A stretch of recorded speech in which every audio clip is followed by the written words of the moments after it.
आखिर तलाक क्यों? आज अभिनव पूरे 10 वर्ष का हो चुका है। जहां उसे अपने जन्मदिन आने की खुशी है, तो वहीं उसके दिल में यह कशमकश बना हुआ था कि आने वाले बर्थडे पार्टी में उसके पापा मम्मी साथ होंगे या नहीं। अभिनव अपने पापा मम्मी दोनों को ही बराबर प्यार करता है और वह दोनों को एक साथ देखना चाहता है, लेकिन उसके चाहने से कुछ नहीं होता, क्योंकि उसके पापा मम्मी को ही एक दूसरे के साथ रहने में कोई दिलचस्पी नहीं थी। आज से लगभग 15 साल पहले अभिनव के माता पिता सुरभि और विनय की शादी हुई। यह उनकी लव मैरिज थी।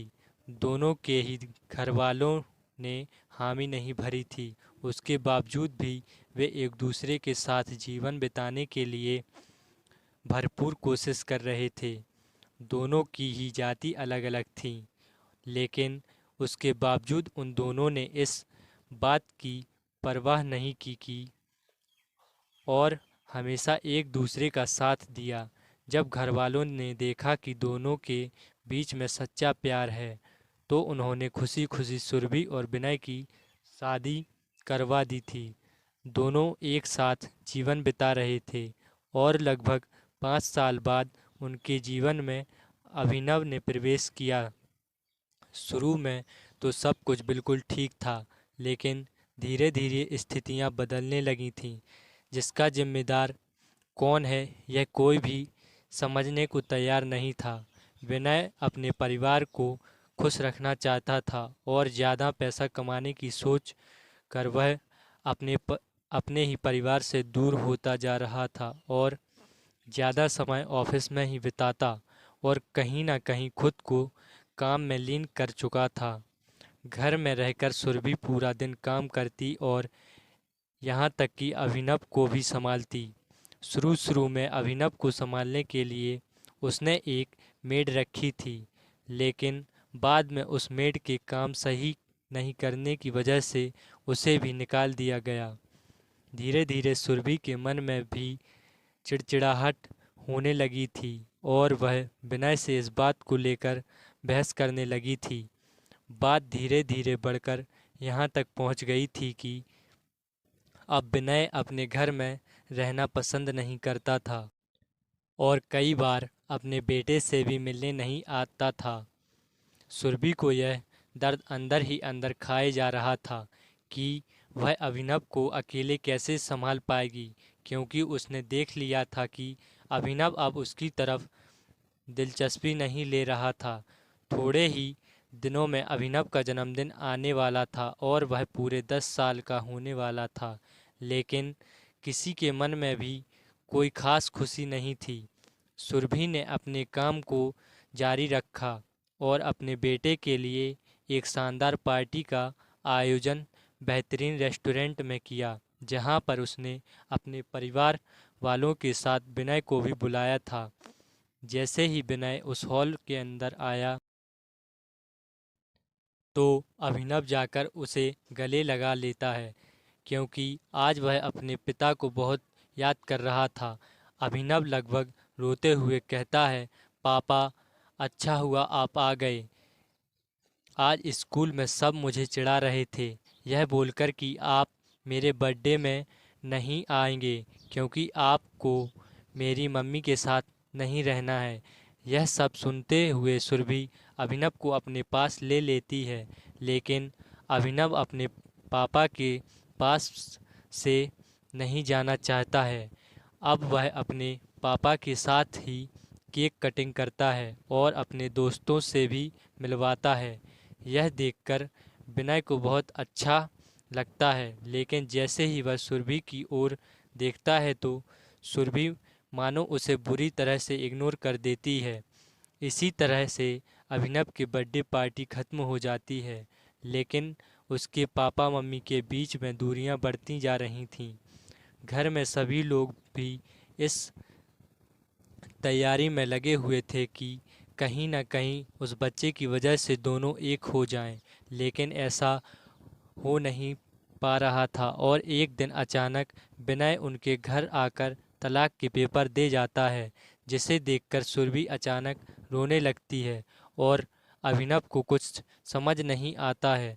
अभिनव अपनी मम्मी के पास जाकर कहता है, मम्मी रोते नहीं हैं, पापा से बात मैं करूँगा तो सब कुछ ठीक हो जाएगा। यह सुनकर वह और ज़ोर से रोने लगती है और अभिनव को गले लगाते हुए कहती है, अब कुछ ठीक नहीं होगा बेटा, और अब हम इस शहर को भी छोड़ देंगे क्योंकि यहाँ हमारा कुछ नहीं है। अभिनव के लिए यह समझाना आसान नहीं था, लेकिन उसने उन तलाक के पेपर को देख लिया और कुछ कुछ समझने की कोशिश की। आधुनिक समय में तलाक का नाम हर कोई जानता है और उस पे छोटे से बच्चे को भी इसकी समझ हो चुकी थी कि उसके पापा ने मम्मी से अलग होने का निश्चय कर लिया है। इस बात को 2 ही दिन हो पाए थे कि अचानक उनके घर में विनय आ जाता है और विनय का हाथ पकड़कर अभिनव उसे सोफे पे बैठा देता है और प्यार से कहता है, पापा आखिर तलाक क्यों लिया जाता है? मम्मी तो कुछ बता नहीं रही हैं, आप ही बता दीजिए। अब तो मैं बिग बॉय हो गया हूँ और मैं घर की हर जिम्मेदारी उठा सकता हूँ, लेकिन फिर भी बिग बॉय को भी गॉडफादर की ज़रूरत पड़ती है और मेरे गॉडफादर तो आप हैं।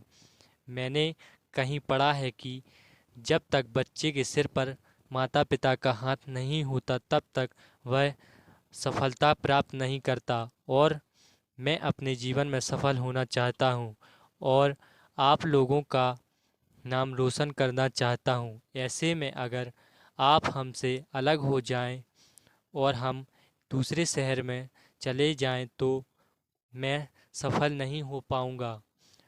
उसकी प्यार भरी बातों को सुनकर विनय की आंखों में आंसू आ गए और विनय ने मन में खुद से सवाल किया, आखिर तलाक क्यों? दूर से खड़ी खड़ी सुरभि अपने बेटे की बात को सुन रही थी और समझने की कोशिश कर रही थी कि उसके कोमल से मन में क्या असर हो रहा है, और जिसका असर आने वाले फ्यूचर में ही दिखाई देगा। अचानक विनय सुरभि के पास जाता है और बड़े ही सहज स्वभाव से कहता है, मैं जानता हूँ कि कमी हम दोनों में थी और गलती भी हम दोनों की ही थी। हम अपनी गलती की सज़ा इस मासूम से बच्चे को नहीं दे सकते, क्योंकि ना जाने क्यों इसकी प्यारी बातों ने आज मेरा दिल भर दिया और मैं कुछ कहने के लायक नहीं रहा। हमें इस बात में फिर से भी सोचना होगा। सुरभि ने भी हाँ में सिर हिलाया और कहा, तुम सही कहते हो। आखिर यह तलाक क्यों होना चाहिए? तुम्हें याद है हमने कड़े संघर्ष के बाद एक दूसरे का साथ प्राप्त किया था और फिर हम कितना खुश थे। अचानक यह बात कहाँ से आ गई कि हम एक दूसरे से दूर हो गए और आज इस मुकाम पर खड़े हैं कि हमें एक दूसरे से अलग होना पड़ेगा। तभी उनकी बात में शामिल होकर अभिनव ने कहा, मुझे भी समझ नहीं आ रहा है आखिर तलाक होता क्या है और क्यों मेरे मम्मी पापा एक साथ नहीं रह सकते।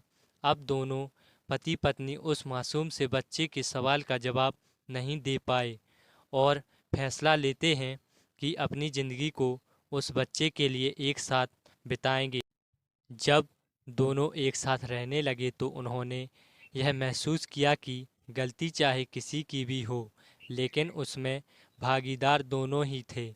अगर हम दोनों ही बैठकर अपने सारे गिले शिकवे दूर कर लिए होते तो कोई भी दिक्कत नहीं होती और इस प्रकार का प्रयास नहीं देखना पड़ता। आज अभिनव बहुत खुश है क्योंकि वह अपने मम्मी पापा के साथ छुट्टियों में बाहर घूमने जाने वाला है और फिर हमेशा वे लोग साथ में ही रहेंगे। कई बार ऐसा होता है कि हमारे सामने स्थिति को हम समझ नहीं पाते और उसके सही तरीके से फैसले नहीं ले पाते। ऐसे में बाद में हमें गलती का पछतावा होता है और हम कुछ भी नहीं कर पाते। आज के समय में तलाक के मामले बढ़ते जा रहे हैं, जिसका सीधा असर परिवार पर पड़ता है। ऐसे में अगर समझदारी से काम लिया जाए तो होने वाली किसी भी परेशानी से पहले ही निपटा जा सकता है और एक दूसरे के बीच सामंजस्य बिठाकर भरोसा जीता जा सकता है। तो दोस्तों, अगर स्टोरी अच्छी लगी हो तो वीडियो को लाइक करें और प्लीज़ चैनल को सब्सक्राइब करें। Thanks for watching this video.